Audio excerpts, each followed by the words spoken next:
अभी friends financial instrument का एक ओवरऑल जो व्यू है वो आपको मैं देता हूँ कि ओवरऑल उसमें है क्या और हमको करना कैसे है। मोस्टली क्वेश्चन कैसे आते हैं एग्जाम में, कैसे पूरे में से पूरे मार्क्स उठाने हैं, क्योंकि इसमें 20 मार्क्स तक के क्वेश्चन एग्जाम में आए हुए हैं फ्रेंड्स, और ऐसा एक भी एग्जाम नहीं है जिसमें इसमें एटलीस्ट 8 मार्क्स का ना पूछा हो। तो 8 मार्क्स तो आते ही हैं, तो 20 मार्क्स तक आ सकता है। तो आखिर इसमें करना क्या है, मेन पार्ट क्या है, जो 80% कॉमन है वो क्या है, वो हम अभी डिस्कस कर रहे हैं फटाफट। सबसे पहले तो फ्रेंड्स फाइनेंशियल इंस्ट्रूमेंट का मीनिंग क्या होता है। तो any instrument which can generate cash is known as financial instrument, जो भी इंस्ट्रूमेंट हो। अब इसका ऑब्जेक्टिव क्या है, तो ये क्या बोलना चाहता है कि देखो भाई फाइनेंशियल इंस्ट्रूमेंट जो भी कैश जनरेट कर सकता है उसकी तुम क्लियर पिक्चर दो।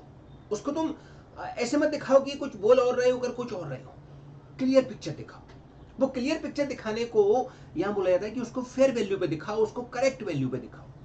तो फाइनेंशियल इंस्ट्रूमेंट इंडेक्स 109 हो चाहे 107 हो चाहे 32 हो, मेन इंडेक्स 109 ही है जो फाइनेंशियल इंस्ट्रूमेंट के लिए अपन यूज करना होता है, क्योंकि जो बाकी का है वो डिस्क्लोजर और प्रेजेंटेशन के लिए है।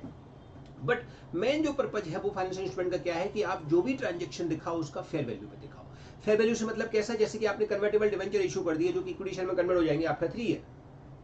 तो ऐसे केस में वो कन्वर्टेबल डिवेंचर है, तो हो सकता है आपने इंटरेस्ट रेट उनका मार्केट रेट से कम दे दिया हो, तो आपने 6% इंटरेस्ट पे इशू कर दिया कि मार्केट में इंटरेस्ट रेट चली है 10%। तो इनडायरेक्टली आपने डिवेंचर नहीं इशू किए, आपने इक्विटी भी इशू कर दी। कैसे कि मार्केट में रेट तो 10% चल रही है बट आपने डिवेंचर इशू कर दिया 6% पे। तो लोग 6% पे क्यों लेंगे आपसे जब मार्केट में उनको 10% इंटरेस्ट मिल रहा है, क्योंकि आपने वो कन्वर्टेबल दिए हैं। और कन्वर्टेबल का मतलब क्या है कि बाद में वो कन्वर्ट होके इक्विटी में कन्वर्ट हो जाएंगे, और इक्विटी में कन्वर्ट हो गए तो क्या होगा, उनको उनसे फायदा हो जाएगा। इक्विटी में कन्वर्ट हो गए तो उनसे इक्विटी बन जाएगी, इक्विटी बन जाएगी तो फिर क्या माना जाएगा, उनको इक्विटी के लिए पैसे कम लेने के लिए तैयार हुए हैं, वो इंटरेस्ट कम लेने को तैयार हुए। तो फाइनेंशियल इंस्ट्रूमेंट क्या बोलता है कि सर आप ऐसी चीज को क्या करिए, प्रॉपर दिखाइए। आप ऐसा मानिए आपने डिवेंचर इशू किए हैं 10% पे, लेकिन आपने 4% का जो बेनिफिट लिया है वो इक्विटी की वजह से लिया है, तो उसको इक्विटी में डाल दो। यानी कि वो जो लोन है उसको 2 हिस्सों में कन्वर्ट कर दो। एक लोन कंपोनेंट जो रियल में 10% से अगर लोन लेते तो कितना लोन लेते, और जो बाकी का आपने एक्स्ट्रा बेनिफिट ले लिया 4% का, वो आपका है इक्विटी कंपोनेंट, जो कि इनडायरेक्टली इक्विटी शेयर के लिए लोगों ने दिए हैं, भले आज ही दे दिया। तो आपने जब लोन लिया उस टाइम आप एंटी पास करोगे, बैंक अकाउंट डेबिट टू, पूरा लोन में नहीं डालोगे बल्कि टू लोन कंपोनेंट जितना लोन के लिए पैसा हो रहा है, और टू इक्विटी कंपोनेंट जितना पैसा लोन के अदर देन आपने इक्विटी की वजह से बेनिफिट ले लिया तो वो इक्विटी में डाल। ऐसे ही आपने अगर एम्प्लॉय को अपने बेनिफिट दे दिया, एम्प्लॉय को एक सस्ते भाव में लोन दे दिया, एम्प्लॉय को कुछ और अलग तरीके से बेनिफिट दे दिया, तो उसको तुमको शो करना है, बताना है कि भाई एम्प्लॉय के लिए हमने जो लोन दिया है वो एक्चुअल में मार्केट में 10% रेट चली, लेकिन हमने उसको 4% पे दे दिया, तो इनडायरेक्टली उसको हमने 6% का एम्प्लॉय बेनिफिट दिया है। जैसे हम ईसॉप में देते हैं एम्प्लॉय स्टॉक ऑप्शन, वहां पे अपने बेनिफिट दिए एम्प्लॉय को, वैसे यहाँ पे भी आपने एम्प्लॉय को बेनिफिट दिया। और उसमें जो कंडीशन होगी कि वो 4 साल 5 साल या जब तक वो लोन लेगा, जब तक उसको यहाँ रहना पड़ेगा, तो उसको अपन उस बेनिफिट को उतना स्प्लिट कर देंगे, तो हम मानेंगे वो प्रीपेड बेनिफिट दे दिया हम। तो हमको क्या करना पड़ेगा, लोन का अमाउंट कितना और बेनिफिट का अमाउंट कितना है अलग अलग करना पड़ेगा। ऐसे ही हमने हमारी सब्सिडी को लोन दे दिया, सब्सिडी को कन्वर्टेबल डिवेंचर इशू कर दिया, सब्सिडी को हमने लोन दिया कम अमाउंट पे, कम इंटरेस्ट रेट पे कंपेयर टू मार्केट, तो वो जो इतना लोन दिया है वो मार्केट के रेट के हिसाब से होता है, उतना लोन मानेंगे, वो जितना बेनिफिट दिया वो हम ऐसा मानेंगे हमने सब्सिडी में इन्वेस्टमेंट कर दिया है। ऐसे ही एक फाइनेंस डेरिवेटिव का इफेक्ट आता है। वो डेरिवेटिव इफेक्ट क्या आता है, वो जनरल वे में समझने के लिए कि डेरिवेटिव के हिसाब से आपने कोई फ्यूचर में कॉन्ट्रैक्ट बना दिया है तो उसको कैसे शो करना है, तो उसके लिए एक छोटा सा रूल है, वो टेक्निकल पार्ट है, वो याद रख लें। सो फाइनेंशियल इंस्ट्रूमेंट का ऑब्जेक्टिव क्या है कि दे वांट कि क्लियर पिक्चर दिखा दो भाई, हमको कुछ भी कंफ्यूजन में मत डालो, आप जो भी है ना क्लियर बोलो। ऐसा मत बोलो कि 6% पे कन्वर्टेबल डिवेंचर इशू किए, बल्कि ऐसा बोलो कि मार्केट में रेट 10% चल रही है तो डिवेंचर का पार्ट इतना है और इक्विटी का पार्ट इतना है, उसको भी कवर करो, ऐसा वो चाहता है। That's why it's very very important. Okay, now friends exam के पॉइंट ऑफ व्यू से इसमें 3 टाइप के प्रॉब्लम आ सकते हैं। एक डेप्थ इक्विटी कंपोनेंट, जिसमें डेप्थ इक्विटी में कन्वर्ट करना है, मोस्टली एग्जाम में यही आता है। दूसरा अदर कंपोनेंट, इसमें 3 पार्ट आ सकते हैं, जिसके अंदर सबसे पहला एम्प्लॉय को लोन दिया है सस्ते भाव में, दूसरा हमने सब्सिडी को लोन दिया है सस्ते भाव में, और तीसरा डेरिवेटिव इफेक्ट। वो डेरिवेटिव इफेक्ट क्या है, उसमें टेक्निकल पार्ट है छोटा सा, मैं आपको लास्ट में एक एक्सप्लेनेशन के साथ बता दूंगा। उसके ऊपर 2 क्वेश्चन अभी तक आए हुए हैं, और मोस्टली क्वेश्चन जो आए वो डेप्थ इक्विटी और एम्प्लॉय को लोन दिया उस बेस पर आए। एंड लास्ट है friends technical part of financial instrument, जो कि फाइनेंशियल इंस्ट्रूमेंट में कुछ ऐसे खर्चे हो जाते हैं, जैसे हमने कोई एसेट परचेज किया, उस पर कोई हमने स्टैम्प ड्यूटी भर दिया, तो स्टैम्प ड्यूटी को हम कैसे दिखाएं? क्योंकि अगर हम आज ही उस घर को बेचने जाए तो बचेगा तो उतने का जितने का खरीदा है, लेकिन स्टैम्प ड्यूटी तो हमको अपनी पॉकेट से भरनी पड़ी। तो वो स्टैम्प ड्यूटी को हम कैसे शो करें, वो यहाँ पर दिखाया जाता है कि फेयर वैल्यू पे लेके आए एसेट्स को, जिससे वो ट्रू एंड फेयर अपना व्यू बताए। कोई एसेट्स ऐसी ना हो जो अननेसेसरी प्राइस पे आपने रिकॉर्ड कर रखी। ओके, सो ये तीनों टाइप के प्रॉब्लम है, जिसमें सेकंड टाइप के प्रॉब्लम है, फर्दर 3 टाइप के प्रॉब्लम। ठीक, अब फ्रेंड्स डेब्ट इक्विटी कंपोनेंट का मतलब मैंने अभी आपको बताया कि डेब्ट कन्वर्टेबल इशू किए हैं जो कि इक्विटी के कंपेरेटिव इक्विटी की वजह से लोगों ने सस्ते रेट पे ले लिए, तो आपको वो अलग अलग करके दिखाना है। अब अलग कैसे करके दिखाना है, तो अभी आता है how to solve the problem. अब ये how to solve the problem mostly सारे क्वेश्चन के लिए सेम है। कौन कौन से डेब्ट इक्विटी कंपोनेंट होगा, तो एम्प्लॉय के लिए लोन दिया सस्ते भाव से, तो अपने सब्सिडी के लिए सस्ते भाव से लोन दिया, तो उन सब में आपको ये 3 स्टेप फॉलो करना है। यानी कि 90% क्वेश्चन ये 3 स्टेप से सॉल्व हो जाएंगे। जैसे कि हमने एग्जांपल लिया कि हमने कन्वर्टेबल डिवेंचर इशू कर दिए 6% पे, जबकि मार्केट में रेट कितनी चल रही है, मार्केट में रेट चल रही है 10%। तो हमको स्टेप 1 में क्या करना है, हमको ये देखना है कि लोन कंपोनेंट कितना होगा। यानी अगर हम जो इंटरेस्ट भरेंगे और जो फ्यूचर में पेमेंट भरेंगे, उस पेमेंट को हम मार्केट जो एक्चुअल में रेट चल रही है उससे डिस्काउंटेड कर दें, तो अमाउंट कितना आता है। यानी कि present value of future cash flow में जो होने वाला है। तो स्टेप 1 में हम क्या करेंगे, present value of future cash flow निकालेंगे मार्केट रेट के डिस्काउंट करके, जिससे जो अमाउंट निकलेगा वो अमाउंट को हम बोलेंगे कि ये हमारा लोन का पार्ट है, और एक्चुअल लोन हमने जितना भी लिया हो, जो डिफरेंस आएगा वो इक्विटी का पार्ट हो जाएगा। तो पहला स्टेप में हमको क्या करना है, statement showing present value of future cash flow to calculate the loan component amount. Okay, सब क्वेश्चन में ये करेंगे हम, सब क्वेश्चन।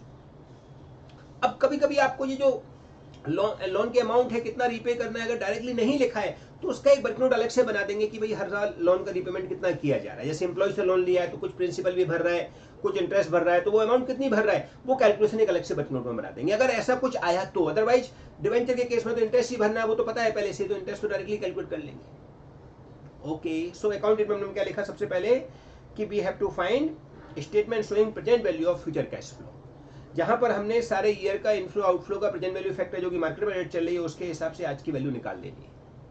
ये वैल्यू तुम्हारी आ गई, वो बन जाएगा तुम्हारा डेब्ट कंपोनेंट पार्ट।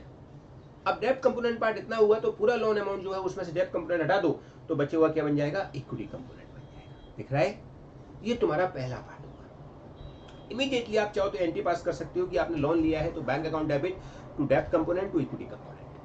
जिस लोन को 2 हिस्सों में बांट दिया, डेब्ट कंपोनेंट वो वाला पार्ट है जो एक्चुअल में मार्केट रेट से इंटरेस्ट लेते तो उतना होता, और बाकी का बेनिफिट हमने एम्प्लॉय को दिया है तो वो लोन कंपोनेंट होता है। Okay, perfect. Now friends, step 2 क्या करना है। अब जो लोन लिया है उसमें हम जो इंटरेस्ट मार्केट के हिसाब से भरते, वो इंटरेस्ट हम एक्सपेंस की तरह क्लेम करेंगे। कंपनी जो है वो उसको इंटरेस्ट की एक्सपेंस की तरह क्लेम करेगी, चाहे वो एम्प्लॉय को लोन दिया हो, चाहे वो हमने सब्सिडी को लोन दिया हो।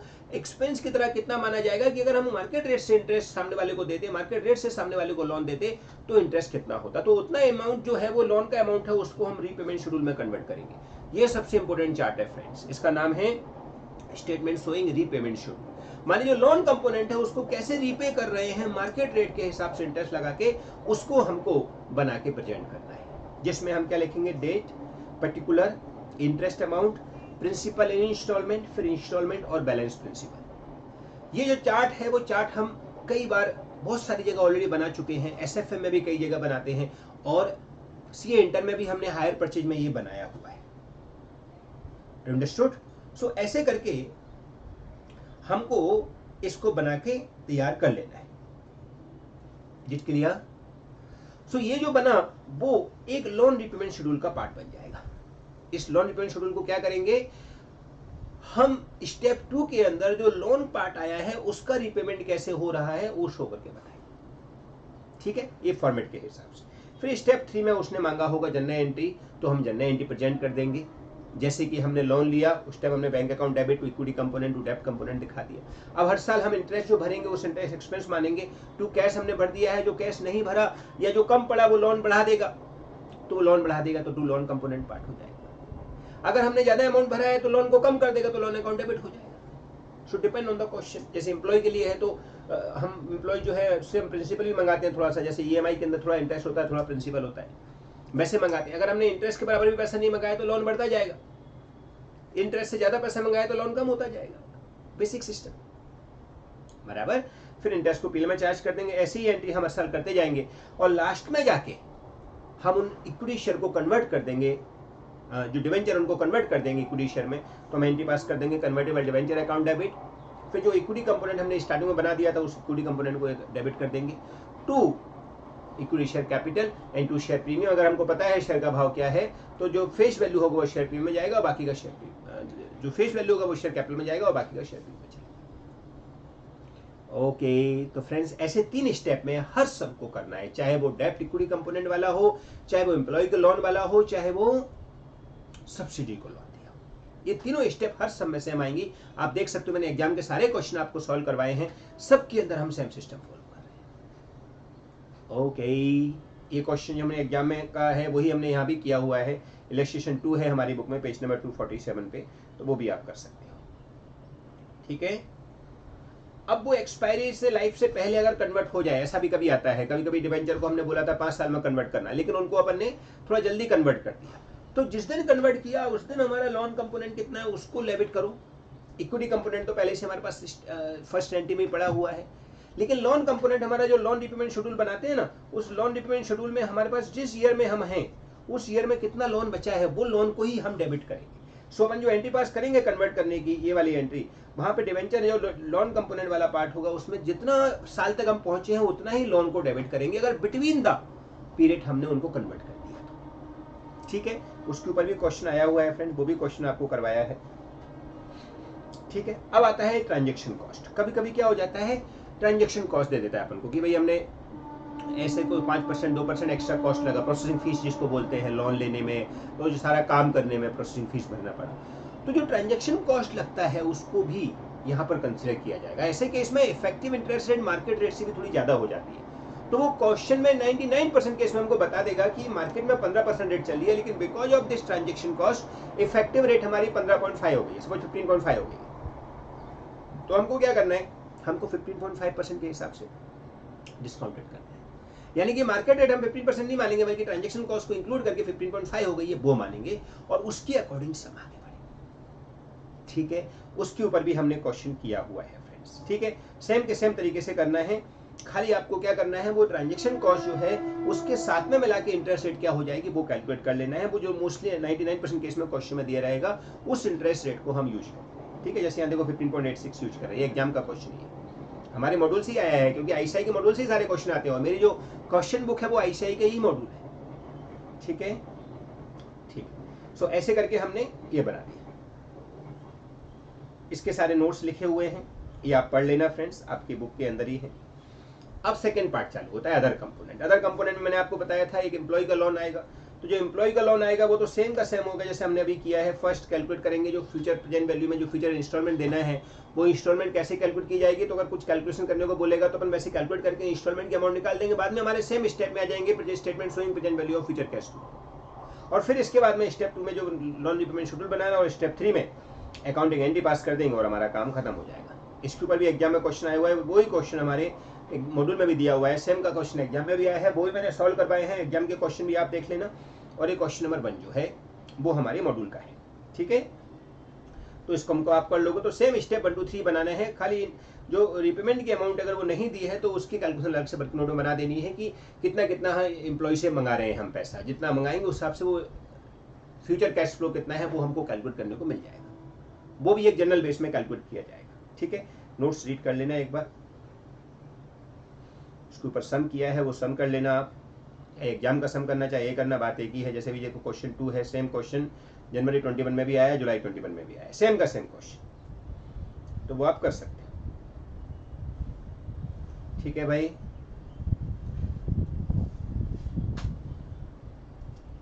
अब आता है derivative part of financial instrument. ये derivative part of financial instrument का मतलब क्या है कि फाइनेंशियल इंस्ट्रूमेंट का डेरिवेटिव इफेक्ट आ जाए तो क्या करना है। तो फ्रेंड्स एक तो डेरिवेटिव हमारा एक एसएफएम में है, उससे रिलेटेड क्वेश्चन ये दिया हुआ है, forward contract, future contract, option वगैरह वगैरह, राइट। जो एग्जाम में यहाँ पे आया हुआ है ना, वो सेकंड पार्ट में आया हुआ है। एक पहला पार्ट अकाउंटिंग का ये बना दिया मैंने, जिसमें आपको वो फॉरवर्ड कॉन्टैक्ट, फ्यूचर कॉन्टैक्ट के बेस पे पूछ लेगा, जो कि एग्जाम में अभी तक नहीं आया है।